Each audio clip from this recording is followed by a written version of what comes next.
سلام، أنا اسمي مهدي بن سعد، عمري 14 سنة، وأدرس في السنة الرابعة في الإعدادية الفرنسية فيليب سوغان في سوسة.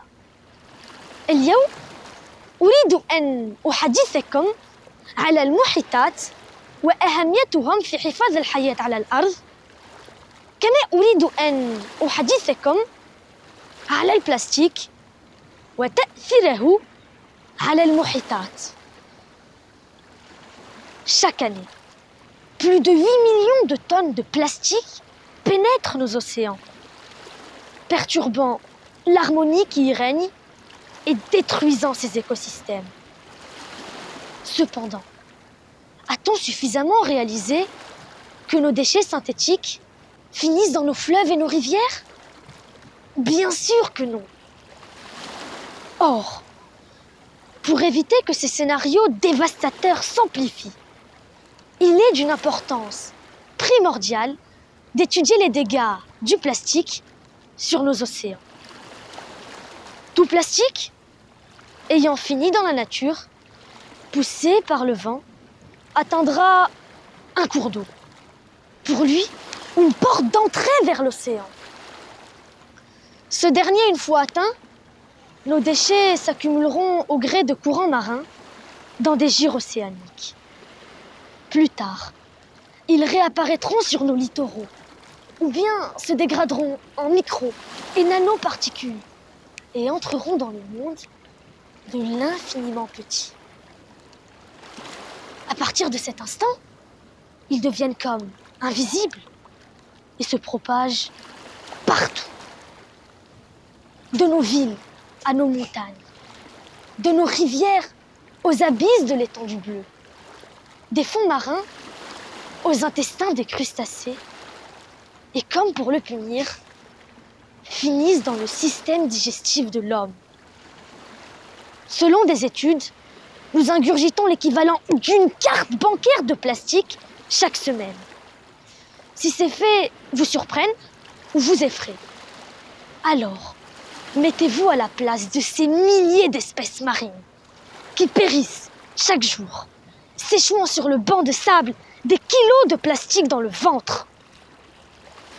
Ces nobles espèces, telles que les tortues ou les dauphins, meurent dans d'atroces souffrances, sous le regard dédaigneux des dirigeants du monde et des firmes transnationales. Pourtant, il est de l'intérêt de tous de préserver nos océans. Mais quelles sont les solutions? Grâce au livre de Nelly Pons, j'ai réalisé à quel point nous connaissions mal nos océans. Pourtant, ils recouvrent 71% de notre planète. Or, Maude Fontenoy, navigatrice française, affirme que sauver l'océan, c'est sauver l'humanité. En effet, l'océan nous permet de respirer, de boire, de nous nourrir, et par-dessus tout, il régule le climat. Nous devons à l'étendue bleue une respiration sur 2, et il nous fournit 1/5 des protéines et toute l'eau que nous avons sur Terre.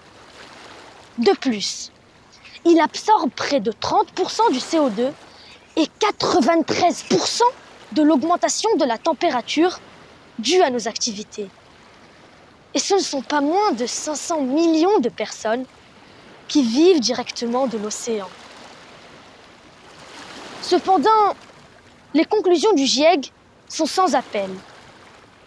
Le réchauffement climatique d'origine anthropique expose l'océan et ses écosystèmes à des conditions sans précédent depuis des millénaires.